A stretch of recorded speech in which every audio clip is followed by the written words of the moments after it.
to music first, always.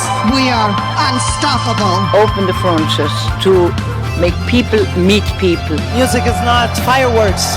Music is feeling. You're good to go. Thank you, vote for the music!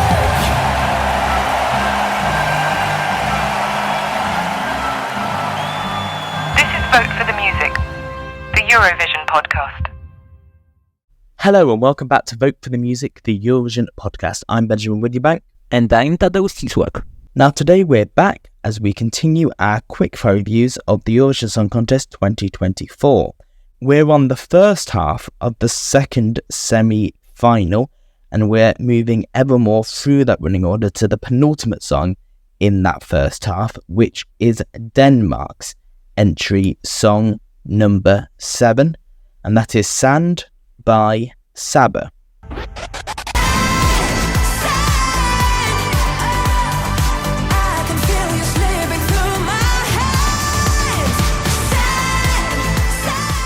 Sand is just a boring song. Okay, don't mince your words there. Straight out the gate with it, are we? However, that being said, while I wouldn't put it quite like that, I would have to agree the song isn't the most interesting or imaginative in the world. Compositionally, it's pretty much the definition of generic. Saba is undoubtedly a charismatic performer. She fills the stage with her voice alone, and is often mentioned as a main reason why the song is so well liked. I kinda see this argument, but the song itself doesn't work to such an extent that frankly I'm not sure that's enough to save it. I would say the same. I think Saba's performance is fine. It's good. I will say that I have seen the song perform live. I saw Saba perform it at the Malmö weekend pre-party, and her performance was good. It was solid, but the performance didn't really captivate the room. We were all enjoying it because, of course, we were seeing a Eurovision 2024 song being performed. But there was kind of a sense of, can we get to Luna, can we get to Sylvester Belt now? Which I don't think Saba necessarily would have enjoyed, but she put on a good, decent performance. The problem is, the song is weak. So as much as Saba performs it well, and as much as I genuinely like Saba as a person a lot, the song really lets this down. And at the end of the day, it's a song contest. It's just unimaginative. Give me one part of the song that you really like. I challenge you. Yeah, I mean, that's the problem. Sure, there are people who are listening who could be able to name something. But for me personally, yeah, there's not much, is there? Saba is what I would say, to be honest.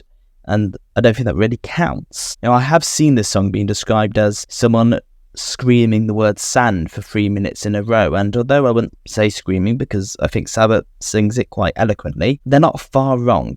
And I think, just as we spoke about yesterday when we looked at Austria's entry, We Will Rave, the problem comes down to something very similar, and that's the fact this song was written by Jonas Fander and Melanie Webb, both of which Swedish songwriters associated with Melody Festivalen. Jonas Fander previously being responsible for entries at the Eurovision Song Contest, such as Amen, which was Austria's entry in 2021, which did not qualify for the final. Bigger Than Us, which was the UK's entry in 2019, which came last in the final.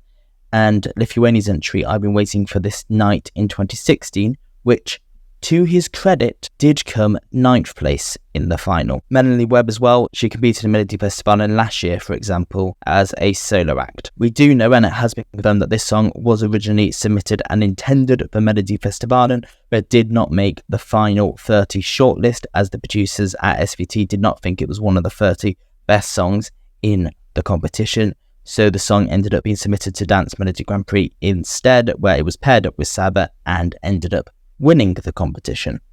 However, unlike We Will Rave, I think this lacks any sort of personality. I think We Will Rave a lot is saved by the amount of fun it's having, whereas this, to go back to what I've seen described, it's someone singing the word sand over and over again, aimlessly into the void for 3 minutes, and that's just about it.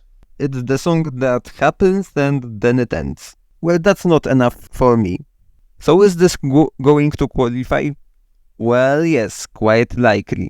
telephone vote decides, and if every audience I have come across says it's going to qualify, then it's going to qualify, whether I like it or not. I mean, I don't actually take your point there.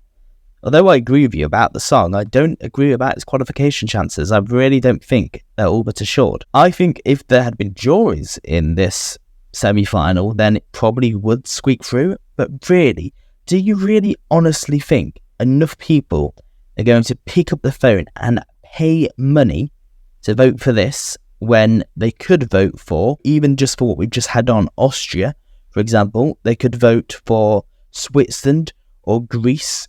They could also vote for songs we've got coming up, such as Norway and the Netherlands, or even Estonia. This really falls down to one of the songs that are right at the bottom of the pile, are songs that are really going to encourage people to spend money to vote for it on. There's nothing about this that's selling you, I want to vote for this.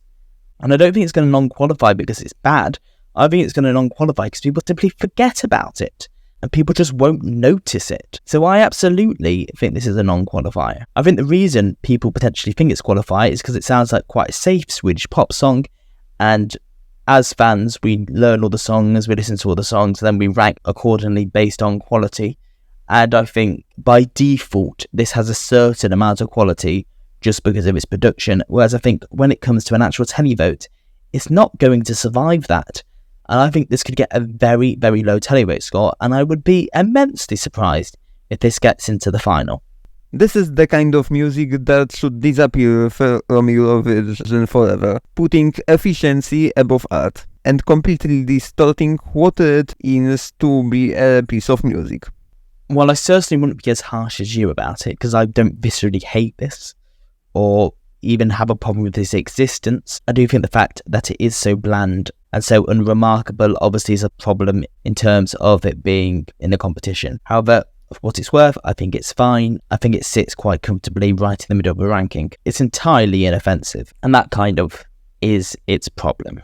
So thank you for listening to this episode of Vote for the Music Eurovision podcast. We'll be back tomorrow as we conclude our quickfire reviews of the first half of the second semi-final, as we get to the final song in this first half, which is the Armenian entry. So until then, thank you so very much for listening. Remember to follow us on Spotify, Apple Podcasts, Amazon Podcasts, wherever else you may get your podcasts, and that includes YouTube, where you can subscribe to us, you can leave us a like, or tap out a comment down below telling us just how wrong or right you think we are. Feel free, it all helps the mighty algorithm. So thank you so very much for listening, and remember to vote for the music. This is to music first, always. We are unstoppable. Open the frontiers to make people meet people. Music is not fireworks. Music is feeling. You're good to go. Thank you, vote for the music!